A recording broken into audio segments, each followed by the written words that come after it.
this is Dionne Kress, Chief Heart Officer of Portex Logistics and founder and owner Brian Kempisty. We're here today to talk to you about driving change within the organization and how we do it here at Portex. So Brian, question for you today. How does Portex drive change in the current environment, and what are some of your current initiatives? Well, I think it's current or non-current. I talk about intention and tenacity. You have to actually know what you want to change and what you want to accomplish, and you have to go after it. So there's things that we wanted to accomplish in the first half of 2020, and we talked about this starting in late 2019 and then in January, and now we're seeing the fruits of all that labor of the monthly continuous improvement, the coaching in real time on the floor, what soft touches look like, how do you reach out to customers, how do you engage with them.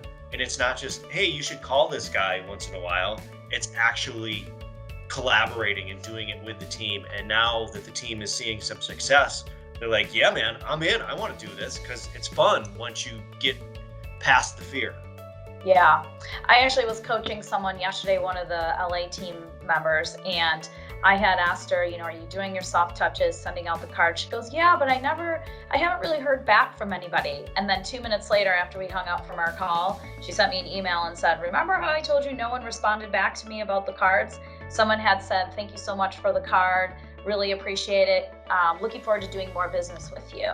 What else? What other things do people say with those soft touches, Brian? Delivering the human element, and we talk about bring the weird. Yeah. Tell them a fun story, whether it be over email or in the card, or thanks for whether it was a shipment or just kind words or whatever it was.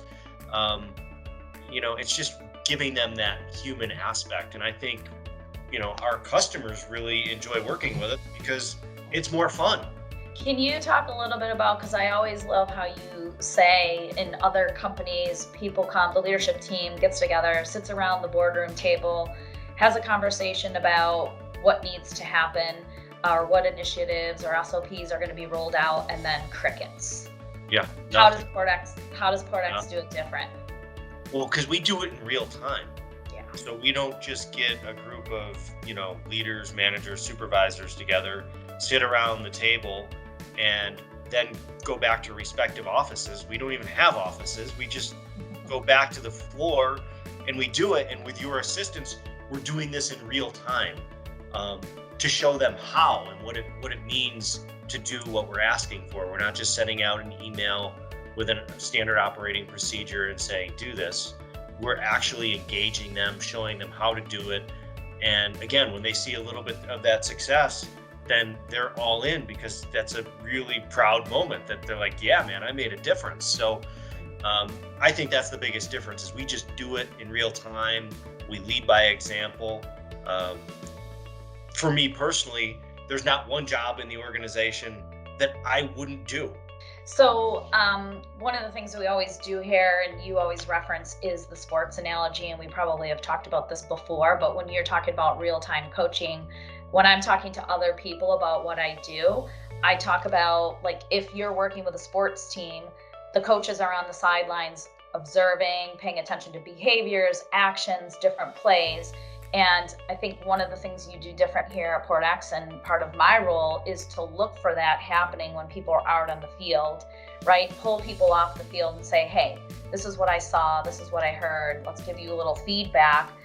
What insights do you have? We talk about that and then put them back in the game so that they can then play in a more effective way. And each person, go ahead. They thought they thought they were doing the right thing. Right. The coach on the sidelines, like, you were supposed to run it out and you ran it in, and that's why you didn't complete the pass. Right. So we're showing them in real time, and we're not just saying, hey, you should have ran it out instead of an in. We actually run the out for them so they can see this is exactly what it looks like. So how would you say that, we talk about the brand ambassadorship and how we're brand ambassadors here at Portex. We don't have salespeople. Can you talk a little bit about how you think the brand ambassadorship drives change? Like, what's the connection? Well, the connection is, I think everybody has um, responsibility for the growth of the organization. It is not a siloed environment. Yeah. And it's hard because a lot of the people that we've hired have come from these siloed environments. So we need to show them and coach them how it looks with a more flat organization and where they can contribute. And they can contribute in many areas. Driving change in an organization is just like the sales process to me. I look at the sales process as you don't make one call and automatically get business and change the world. You have to call, follow up, build trust, show them that there's value, show them that you're a subject matter expert. And we're doing the same thing as leaders with the people in the organization is, we're taking them down a process and showing them how it works and building trust and not just saying, just do this. Right.